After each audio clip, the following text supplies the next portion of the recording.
Hey, everybody, this is Kenny. Welcome back to the Sports on the Positive Tip podcast, where we have conversations at the intersection of sports and faith. I'll be joined by my partner, Kenny Squared, in just a bit. So, why do men have this deep need for adventure? What's ailing men the most these days? And how do men fit into this culture? Should we be more strong or should we be more nurturing? Where is the middle on this? Well, we have a special guest today that spoke about those things and several other things. Leadership and life development expert, also podcaster Cartwright Morris, will delve into those topics and a lot more. We also got to talk some Auburn football. Yes, we had a discussion about Cam Newton. You don't want to miss this. Let's get at it. Hey there, everybody. Welcome back to the Sports on the Positive Tip podcast. This is the podcast where we have conversations at the intersection of sports and faith. And I'm joined by Kenny Squared today. And we have a tremendous guest with us today. And I'm just going to jump right in and introduce him because there's so much I want to get to with him today and we want to get to. So, podcaster, leadership and life development coach, Cartwright Morris is with us today. Cartwright, it is so great to finally meet you, man. How you doing? I'm doing great, man. It's great to be here with both Kenny and Kenny Squared. So I'm excited to be part of the podcast. Oh, man, that's fantastic. That is fantastic. So glad you were able to join. So, hey, let's jump right in. Kenny, I'm going to go ahead and turn it over to you. Yeah, so let's start out with a little bit about yourself. Tell us a little about your story. So, yeah, I mean, born and raised in Alabama, very much where leadership, football was a big part of my life. You know, I think I put a lot. So it's interesting. I really love about this intersection of sports and faith because I think some of the biggest male leaders in my life have been in coaching outside of my dad. Even though my dad was such instrumental in getting me into sports, I wanted to play the sports he wanted to play. And, but yeah, I think so much of my identity was wrapped in being good at that. And anyway, it got really it's so much of that led me to who I am today, because I feel like as men, we love to put up a bravado, an identity that we wrap ourselves around, whether it's sports, money, success. And I felt myself really wanting my identity in those things. And with a lot of failure and things not working out the way I wanted it to, it generally led to me then being in a space where there was more personal development, became kind of leaning into that, helping other men discover more just their identity beyond just what the world tells us we should be great at. And that really, like, we can then enjoy things like athletics and business and all these things more when our identity is not tied to these things. So I would say a lot about me is sports then has led me into coaching and development of other men and help them really shape, because it's so instrumental in my life and really for good and bad, right? That's led to who I am today. Awesome. Yeah, I feel like there's so many times that there's so many key people in your life aside from like family and other like bosses and things like that. What would you say is like one of the biggest pieces of advice that like a leader has given you that really has helped like launch you into what you're doing now? I mean, really, the power of showing up. I mean, really, if you want to be friends with somebody, be in their life, especially in the hard times. If you really want to be great at a job and gain trust in the workplace, you got to show up. You got to be there on time. You got to do the work. There's something powerful when we really want to grow, because you end up finding a lot about yourself when you show up.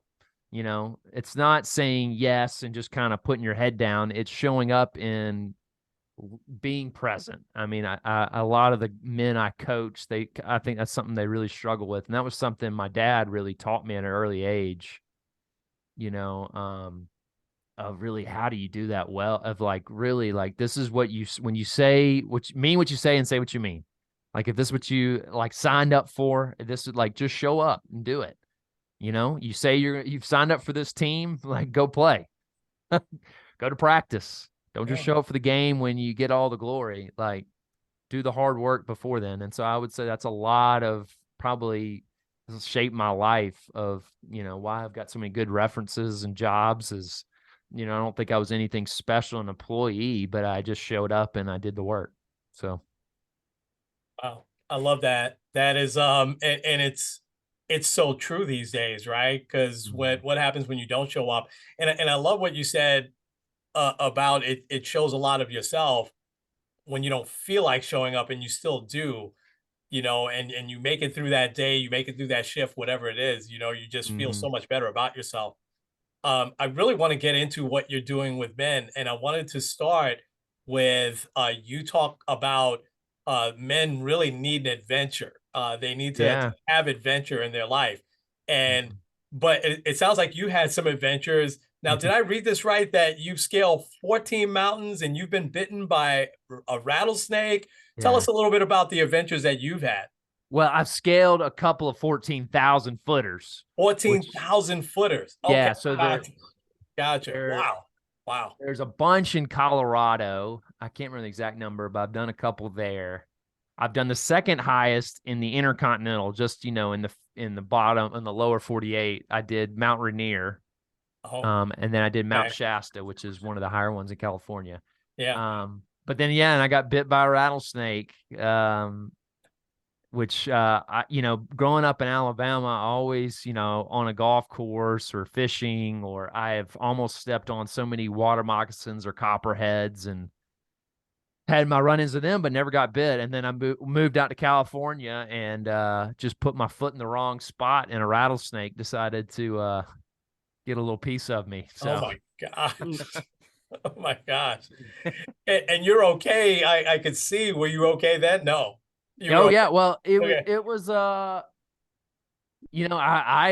you get bit, you go through all of the scenarios in your head. I'm gonna lose my foot. What's gonna happen? And as long as you get anti-venom in the right amount of time, and Yeah. thankfully, people give me a hard time. I was wearing sandals. I was wearing Chacos. For who knows who Chacos are? And thankfully, actually, they found one of the fangs in the Chaco strap, and so Oh it my Wow. only got God. one fang in me, and Oh so my God. therefore the venom wasn't, and it was a weird experience. I mean, that anti-venom makes you, or the venom itself makes you feel like all your extremities are tight. Like I feel like I had rubber bands around all my fingers.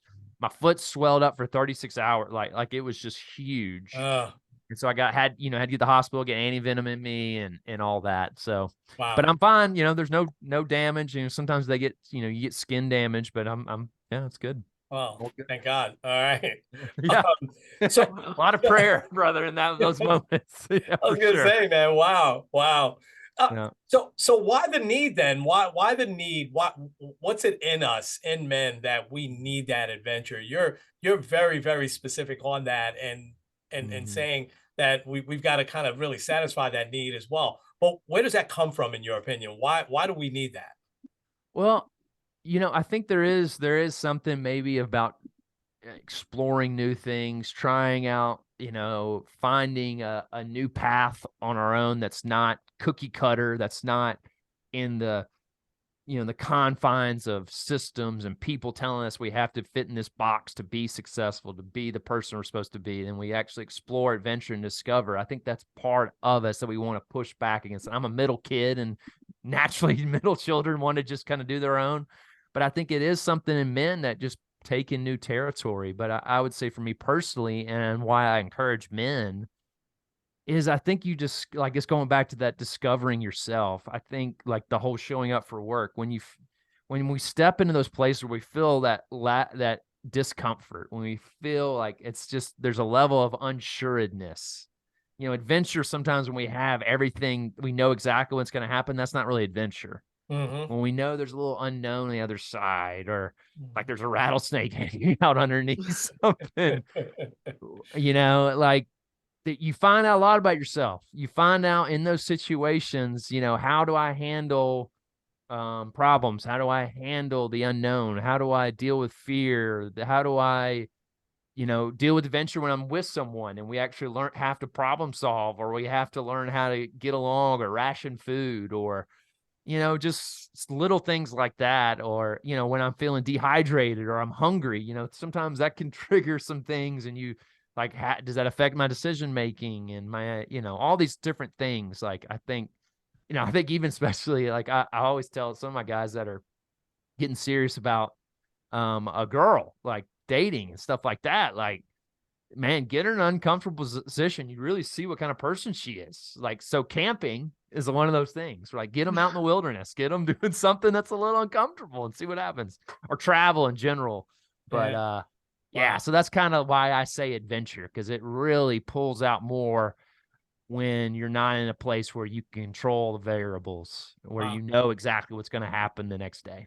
Yeah, man, that makes so much sense. That Mm-hmm. makes so much sense to me. And Yeah. he's a camper, Kenny. But Kenny, I'll turn it back over to you. I know you have a few more questions. Yeah. Yeah, so you talk a lot about adventure, and Mm-hmm. I love the idea. I saw like you've traveled the country several times. Mm-hmm. So this might be a tougher question, but what's the best place you've ever traveled? Like, what would be like, if you could tell anyone you have to go to this place, what would it be? It's kind of a stereotype in a way, but it always comes to mind is Yosemite. To me, that's such a spiritual moment. Like, it's like, why the indigenous people saw it as such a spiritual place. Cause it is like, I mean, one, I was living in California at the time and it was during drought. So you're literally driving through just like gross brown rolling fields. Then all of a sudden you step out in this green oasis and like these walls on either side. And you're just like, wow. And you really can't, I mean, it's crowded as it can get. And it's a pretty popular place to visit, but you can feel pretty isolated. You can go to spots and hike up. Most of the time when I hike, you hike to go to like an overlook area. You hike to a peak and to find the beautiful view. But with Yosemite, you can take hikes where you're just literally getting prettier as you go. Like, you got views at every little spot. And yeah, that was just a memorable experience I did with 3 of my friends that we did it right. And it was such a powerful moment. I mean, we saw the sunrise come over Half Dome and had breakfast right there. And it was just like it's just a unique experience. There's a lot of places I could say, though. Man, there's a lot. I mean, Mount Rainier National Park itself is so beautiful. Yeah. There's all these places, man. I feel like I've been there for a couple days, but I've only gotten like a little taste. And it's like, it's like God's creation is so big, it's so massed. And he just like, they're little like love notes to us, but you really want more. You want to experience more. So, but I would say if I had to say one, it's Yosemite. Wow. Nice. Well, I'm gonna put that on a list of places to go. Yeah. Me too. Because we love to travel. Yeah. So kind of along the same lines of adventure, how do you think that men can embrace those challenges more intentionally? Because I see myself, I love routine. I love Yeah. doing the same thing, but how can we embrace like the challenges more intentionally? And I'm same way, Kenny. I took a personality test right before I got married, and one of it showed was like, doesn't like change. In the last 10 years of my life, and you've read my profile, like, it's nothing but change. Yeah. And I think that's why when we embrace the unknown, embrace the adventure in our life, is really like, one way is to lean into that internal struggle. Like, recently I talked about fear, that there's like, fear is a great libertarian leader and a terrible tyrant. When it dictates, it's a good to have guardrails, right? Like, fear can like put up, like, stay away from the cliff, don't go in that dark alley, don't pick up the snake, right? So to speak. But like, fear, when you allow it to dictate so many decisions, because it is present in our life, there's no doubt about it. When we live, like, fear surrounds us constantly. But when we start facing it head on, and it like, we usually find out the best things on the other side. We actually find some level of meaningful success, lasting success. We find more powerful, meaningful, intimate relationships. Like, I mean, some of my friendships, my relationship with my wife, when we've had those hard moments where that you want to withdraw because of that fear of like, oh man, this person's really going to hurt me. But on the other side, when we embrace it, we found the other side. I mean, starting my own business, there was so much fear involved, but I've found so many skills I didn't know that I was good at. My skills that I have been good at, I found more enjoyment. And I'm like, dang, I don't know what else I could do. Mm. And I've found other things that I actually love about the job. Like I didn't think I'd love social media and marketing strategy of social media. But to this world, there's so many men out there that need the message that I carry. So I have to be there. And I found actually enjoyment, and I wouldn't think I would. But I guess to answer your question, it's like by just pressing into that hard part, that insecurity, that fear, like that's how we embrace it more for sure. Wow. Tremendous Mhm. advice. Tremendous advice. Mhm. Let me ask this. What do you think? What are the top couple of things, Cartwright, that are ailing men today the most? Oh man. Top things that are ailing men today. Well, I think, one that I deal with my clients is not embracing the humbling moments. Hmm. Man, like humility can be a really powerful thing. And actually, that's what I would always say was the difference between confidence and arrogance. Is confidence is connected to humility. You're aware of what you're not, and you're aware of who you are. You're aware of what you're good at and aware what you're not good at. Like when those humbling moments come, like it's an opportunity to dig down deeper and find out what's really good and allow those things to explore your heart, find out more that that really matters to you.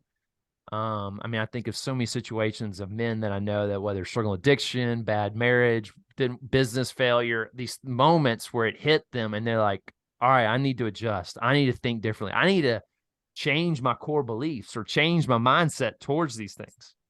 And so, but sometimes what ails men is we double down on our pride. Hmm. That ego just gets bigger. We try to cover up the insecurity, the hurt, and we act like we're not affected by it. But really, like, man, that's just you're just staying a boy. You're acting like a boy. That's what a boy does. And as a Hmm. man, we need to learn to embrace those. I mean, that's a big one in my Hmm. mind. Hmm. Willing to brace the humbling moments. Yeah. Yeah, and I'm sitting there trying to think um, you know, there's always that one, like not being and like the second part to that is just being vulnerable. Like I think we've somehow, I guess, in modern world or just thousands of years of reinforcement that vulnerability, especially with our spouses and our significant others, that's a bad thing. But Yeah. it's really, man, it's like it's been it served me so well. I mean, it's when you're vulnerable, you find out really who really cares about you. I mean, because there's definitely been times in relationships where people have used it to abuse me or hurt me, right? Yes. You find out who you can really trust, because Yeah. trust is maybe one of the most valuable things on this planet is trust, right? Yeah. Um, Yeah. but the lack of willingness to be vulnerable is probably another little thing that ails us. And so, Yeah. Yeah. I couldn't agree more. I think both of those are dead on. This is a little bit of a tricky one, and you're nailing it with the teaching and the training and the coaching that you're doing. Um, but I find for myself, and probably I'll speak just for myself, but I think Kenny probably feels the same way. It's tough for me to maneuver through culture today, and mm, because sometimes I just don't know as a man, do we want to see the toughness or do we yeah. want to see the other side? And it's hard sometimes to read the room these days. And Mm, so I'm curious, what's some pieces of advice do you give the men that you train and that you coach on how do you strike that balance? Because yeah.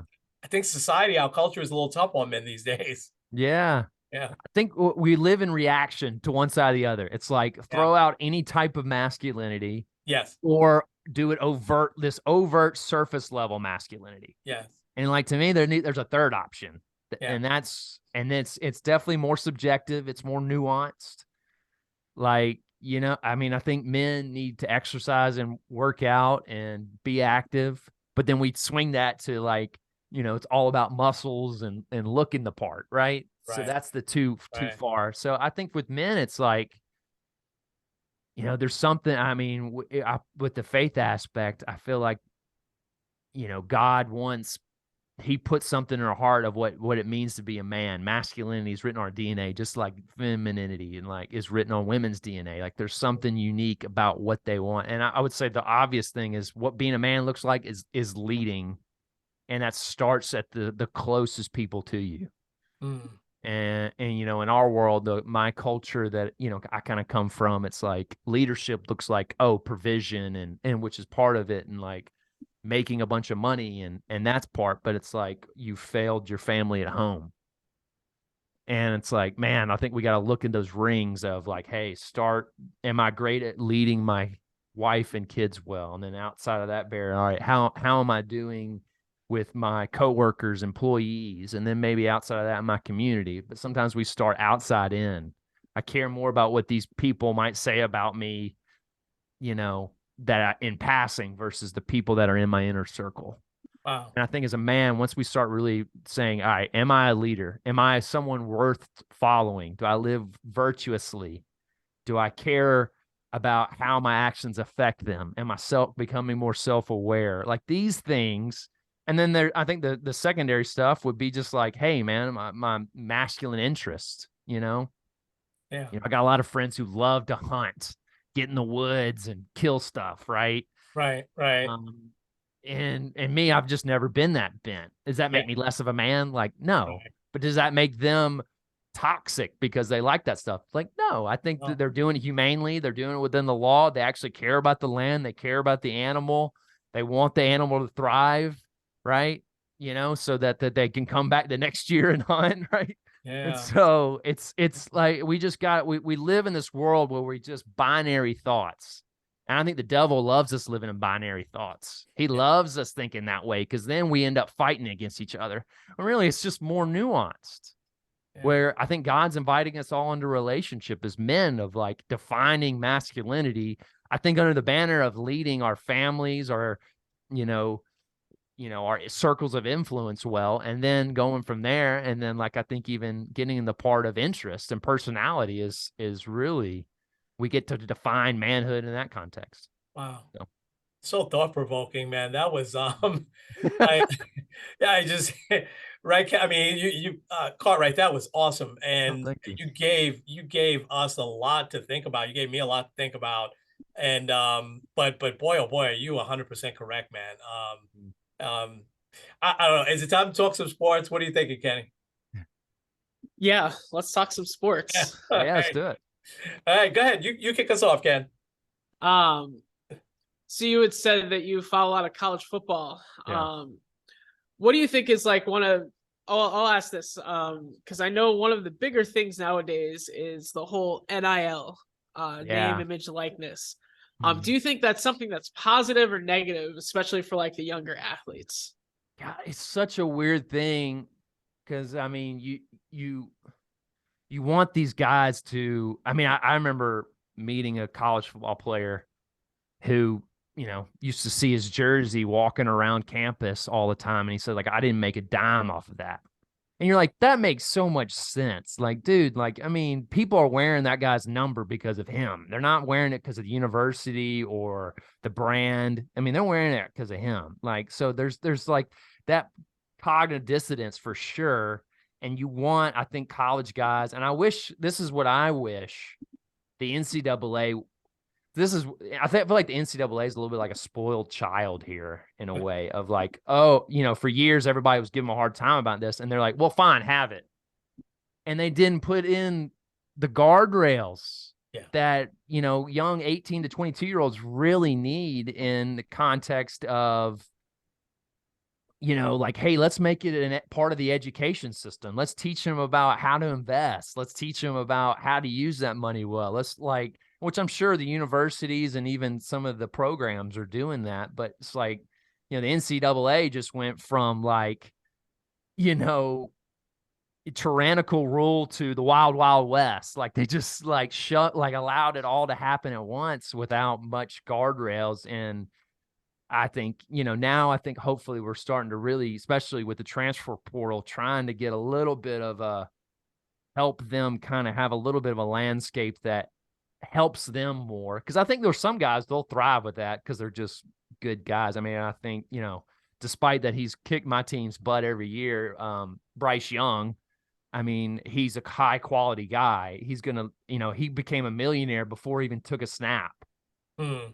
He got a big, I mean, it's like, and he, this was, I don't know if this is weird for y'all, but like seeing a college player on a Dr. Pepper commercial, Yeah. like that was so Yeah. weird to me Yes. because I'm not used to it. No. Yeah. But I mean, but I think from what I've heard, I know people that like kind of enter his circle, like he's gonna, no matter what money is around him, he's going to use it well and he's going to be successful and it's not going to corrupt him. It's not going to, where I think some kids, it's like, golly, I just like, if I got given, $500,000 at 18 years old, whew, Yeah. yikes. I don't know. Like, but but then you think about, man, it's also helps a lot of these guys that need an opportunity that, I know a client of mine actually mentors a guy who just signed with an SEC school. And he's not even out of college and he's already getting a deal come through. And I'm like, man, teach that guy. He didn't have a father. His father left him, and he's got good head on his shoulders, which is really good. I mean, he's already put up guardrails about like, hey, if you weren't around before I was good, then you're not, because there's a lot. But anyway, that's a whole nother subject. But I think that you just got to allow yourself to. I wish the NCAA put a little bit more better system in place before they just kind of let the floodgates go. Yeah. So, yeah. but I Wow. like those guys getting money in America, man, especially college football. There's so much money going around that those guys on the field need it. They need that. They need to get a cut at least. Oh, I totally agree. Yeah. Yeah. Agreed. Yeah. Totally agree. All right. I got to ask you this as an Auburn fan. I felt this way for a long time. Is Cam Newton one of the most underappreciated, underrated athletes in a long time? Yeah, I think because of all the controversy that was surrounding him while he was there, and he was only there 1 year. Yeah. That there's something. I mean, we as Auburn fans, we love him because he got us a national championship. I right? know. Yeah. I mean, he was unbelievable. He was unstoppable. I mean, you don't love the. I mean, he had a very good pro career. He didn't have a great one, but he had a very good one. Like, I mean, 10 years as a franchise quarterback, that's hard to complain about. Yeah. You wish it ended on better terms. Yeah. You wish it maybe, Yeah. But from a standpoint of a college football player, the numbers he put up, how he carried us to a national championship, man. Yeah. I mean, that team was already senior, like pretty senior heavy. I think that's a lot of people don't give us credit for. Like, yeah. But we were not like Alabama, I think, had like 5 first rounders on that team that we played against them. I mean, they, so and LSU, I think even too. I mean, the next season, LSU and Alabama were both 1-2. And I want to say both their teams were full of NFL guys, where Auburn, I want to say outside of Cam Newton, had maybe 1 or 2 other guys drafted in the top 3 rounds. So he really did carry us. Yeah. I mean, there's something, I don't know, man, maybe because of the controversy that he had there, but also I thought was a little bit flamboyant, outspoken. Yeah. But the guy he did his job every single year. They got Carolina got to a Super Bowl. I was surprised that nobody he didn't even get a phone call this past year. And he hasn't officially retired, but you would have thought somebody would have called him up. I mean, and said, hey, we want you to at least be our backup or something. I don't know. Right. I just think he has it. He's one of those guys that's a little bit underappreciated, I think. Well, imagine as a quarterback being his game, his MO, and it's, part of his branding. Like he because of his athleticism, he branded his style of play. And as he's gotten older, my thoughts, he has developed as a passer. Yeah. But I'm kind of biased, but I'm sure, I don't know, maybe teams kind of thought that his game wouldn't work as well. But he still has a cannon, right? Yeah. And he still was like second or third in rushing touchdowns, I think, that year with the Patriots, which was unbelievable. Bo Jackson, to me, Beth, best athlete Oh, to come out of Auburn ever. You yeah. know, yeah, he's just unbelievable. I mean, talk about a what if guy. Ah, if he hadn't gotten hurt, yeah, Oh yeah, my gosh. yeah, I yeah, mean, I remember, watching that documentary on 30 for 30 about him. You're like, these, not just like players, athletes, but like Hall of Fame players were in awe of him. yeah, Like his teammates were like, what is he yeah, doing? yeah, And so like yeah, and the thing is he he was competitive, but he was nothing like he was a guy who just like, he was like, when God blesses you with this stuff, you guys that's what you got to do. You just got to go play, yeah, yeah, And yeah. he played professional football as a hobby. That's Yeah. what's hilarious. Yeah, yeah. Yeah. Showed up in week 8 and with just nobody could tackle him. The Yeah. sad part is that the tackle that he got hurt on, it didn't even look like anything.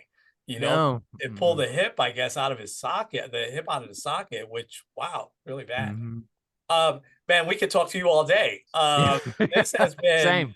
yeah, thank you. This has been just awesome, Cartwright, and we've got to connect again and get you back on and dig a little bit more Absolutely. into what you're doing.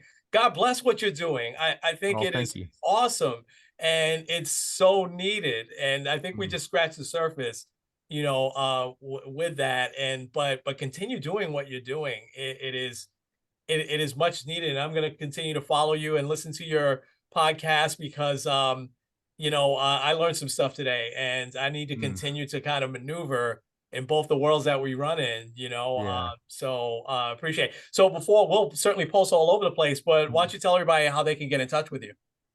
Yeah. So, I recommend you go and check out Men Are Forged on Instagram and YouTube. I mean, I think with men, we love consuming short form content. So I got shorts that you can get little clips of the podcast. But if you want the full podcast, you're welcome to check that out at Apple Podcasts or Spotify. So, Okay. All right. yeah, please, send me a direct message. Got any Okay. questions? I Okay. mean, I'm happy to. As I say, like I'm sure people listen. I love talking about this kind of stuff. So Yeah. No, this was great. This was awesome. Mhm. All right. Well, thank you again so much. Kenny's going to take us home, and thank you again, man. Man, it's been a blast. I really Yeah. appreciate you coming on and love what y'all are doing. Thank you. Faith you. and sports together, man. It's so valuable. Thank you. Absolutely. All right, take us home, Kenny. All right. This is Kenny Squared N Kenny and Cartwright. with Sports on the Positive Tip. We'll see you guys next time. Absolutely. Absolutely.